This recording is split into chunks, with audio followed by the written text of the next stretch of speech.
Now. Why can't you try to be a good woman? There's nobody cooler than you, Heidi Harris. You really got me now. You got me so I don't know what I'm doing. You know what? You got spunk. Yeah, baby. I hate spunk. Heidi Harris Makes us sick. Heidi Harris is Doing our country, doing our world. Some of it's pretty flippin' ridiculous, to tell you the truth. We're gonna own this nation. And we're gonna rule the school.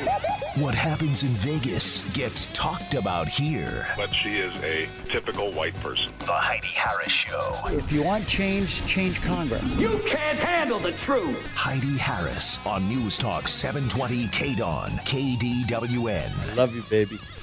Good morning. Glad you are here. Okay, got a couple of very interesting guys in studio with me. Tim Farrell's here. Good morning, Tim. Good morning, Heidi. David Stillwell is here. Good morning, David. Good morning, Heidi. Glad to have you both. You guys are open carry proponents, and you've had your run-ins with the cops as a result. For those who are not familiar with some of the stuff you've done, we'll start with you, Tim. Talk to me about run-ins you've had with the police based on the fact that you open carry. Well, it actually started when I was in New Hampshire, and the New Hampshire folks had stopped me out there. But we'll talk about Las Vegas. My friend Dave, actually, the way we met was Dave got stopped in his neighborhood, and I'd been open carrying for years. I'd never been stopped, and I was thinking, well, what is it that makes Dave unique? Why did the police single him out and pull him over? Now, they pulled you over, so obviously they didn't see your gun. They pulled you over for what, David? Well, they did see my gun. I was open carry. I'd returned a shopping cart back to the Vons by my house, and I'd been out exercising my body and my rights. And the Chinese lady at the dry cleaners called the police saying, "Oh my God, there's a man with a gun." Okay, so you took the shopping cart back to Vons that was left in your neighborhood, right? Okay, you had a gun on you that was visible to her. So the cop, okay, that's what precipitated the police. Right. Now, they pulled you over in your car, or they stopped you walking down the street? Walking down the street, they came up behind me, and when I saw them come up behind me, I just put my hands in the air. Right, it's smart. And an officer came up to me, and and he just said, "Hey, you're not in trouble, but I want to ask you a few questions." Okay. And so you answered his questions. I did pretty good about answering his questions. Didn't give him a hard time. The only thing that I thought that was negative about it was after they had cleared me and said, "Oh yeah, because he liked the whole exercising your body, exercising your rights kind of thing."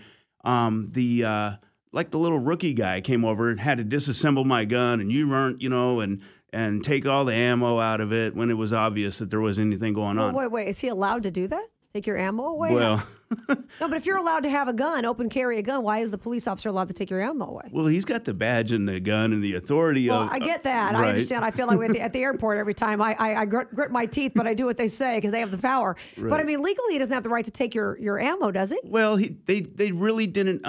The whole threshold for this is armed and dangerous, right? Right. So I didn't represent any danger to anybody that they could articulate.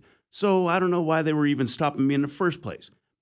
But their thing is, well, we don't know. No, they don't know who you are, what your intentions are. Right. That makes sense to me because if later on, if you went into a bank, started shooting people, they'd say, how come you didn't stop the guy when the lady at the dry cleaner called and he had a gun? If you'd stopped him, he wouldn't have done that crazy thing that he did later. So they don't know. But back to the ammo, I don't understand how they can take the ammo. First of all, ammo is expensive. That's the first thing. I'd be really mad. But secondly, how can they take that ammo away? And if the rationale is we don't want to scare people, well, how do I know by looking at your gun if you're armed or not? So I haven't eliminated that threat. At the end of the day, I did receive my ammo back. Yeah. It was a little bit of a treasure hunt to get everything, this over here, that over there. Don't load it up till we're gone and whatever. And ultimately, Dave, if the threshold had been met and the stop would have been justified, then officer safety would have given them, the necessary authority that they would have had, that would have needed to remove the ammo and separate it from the gun. Right. The fact that his stop wasn't necessarily within their authority, it was not a consensual stop.